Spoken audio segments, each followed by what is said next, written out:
Yamaha Riders club শেরপুরের পক্ষ থেকে আমি আজকে আমার টিম নিয়ে জাতীয় সড়ক নিরাপত্তা দিবস উপলক্ষে মানুষকে সতর্ক বার্তা পৌঁছিয়ে দেওয়ার জন্য আজকে এই শেরপুর জেলা আন্তঃ বাস টার্মিনালে উপস্থিত হয়েছি। তো এই জাতীয় সড়ক নিরাপত্তা দিবস উপলক্ষে আমি সকল বাইকারদেরকে অনুরোধ জানাচ্ছি, আপনারা সবসময় হেলমেট এবং সেফটি গিয়ার্স পরে বাইক চালাবেন এবং আপনার গতি অবশ্যই নিয়ন্ত্রণে রাখবেন। তার সাথে বাইক চলন্ত অবস্থায় কখনোই মোবাইল ফোনে কথা বলবেন না এবং অযথা হর্ন বাজাবেন না। ট্রাফিক সাইনগুলো মনোযোগের সাথে পরিচালনা করবেন। আমরা ইয়ামাহা রাইডার্স ক্লাবের উদ্দেশ্য হচ্ছে আমাদের সারা বাংলাদেশের প্রায় 64 জেলাতে ইয়ামাহা রাইডার্স ক্লাব রয়েছে। তো আমরা আত্মসামাজিকমূলক কাজগুলো আমরা ইয়ামাহা রাইডার্স ক্লাব শেরপুর থেকে পরিচালনা করে থাকি। একটা উদাহরণ হিসেবে তুলে ধরতে পারি, আমাদের শেরপুরে এবার একটি ভালো বন্যা হয়েছিল। তো বন্যায় আমরা ইয়ামাহা রাইডার্স ক্লাব শেরপুরে দুর্যোগপূর্ণ এলাকাগুলোতে বন্যায় আমরা সহায়তা করেছি। বিভিন্ন দুর্যোগ মোকাবেলা ইয়ামাহা রাইডার্স ক্লাব পাশে থাকে, কৃষকদের পাশে থাকে, বাইকারদের পাশে থাকে। আমরা বরাবরই সড়ক নিরাপত্তার উপরে আমরা কাজ করে থাকি ইয়ামাহা রাইডার্স ক্লাব সারা বাংলাদেশ ব্যাপী।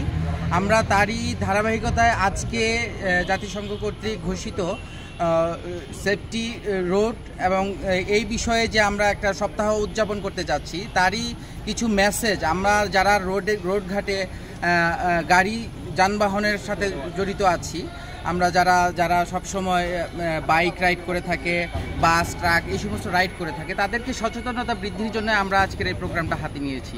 আপনারা দেখতে পাচ্ছেন এখানে ওভার স্পিড নয়, ওভার কেয়ার নিন। আসলে ওভার স্পিড কখনো আপনাকে সুস্থ শরীরে কিংবা বাড়িতে ফিরিয়ে নিয়ে যাবে না। আপনি যদি ওভার কেয়ার থাকেন তাহলেই সেক্ষেত্রে আপনি আপনার সংসার, আপনার ফ্যামিলিকে দিন শেষে আপনার হাসি মুখটি উপহার দিতে পারবেন।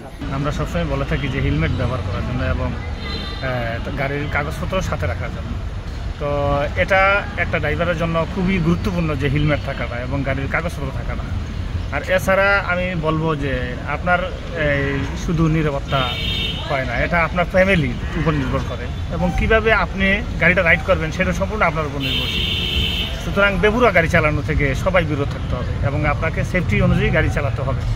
আর এছাড়া আপনার অনেক কিছু দেখার বিষয় আছে, যেমন গাড়ির রাস্তার মধ্যে আইল্যান্ড থাকে বা অনেক ব্রেকার থাকে, ওগুলো একটু দেখবেন, জানবেন, বুঝবেন কীভাবে গাড়ি চালাতে হবে। তারপর রেসলি নেওয়া যাবে।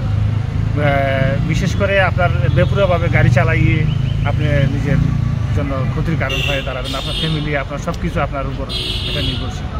আমি এটুকু অনুরোধ করব, ইয়ামাহা রাইডার্স ক্লাবের পক্ষ থেকে সবাইকে আমি ধন্যবাদ জানাচ্ছি।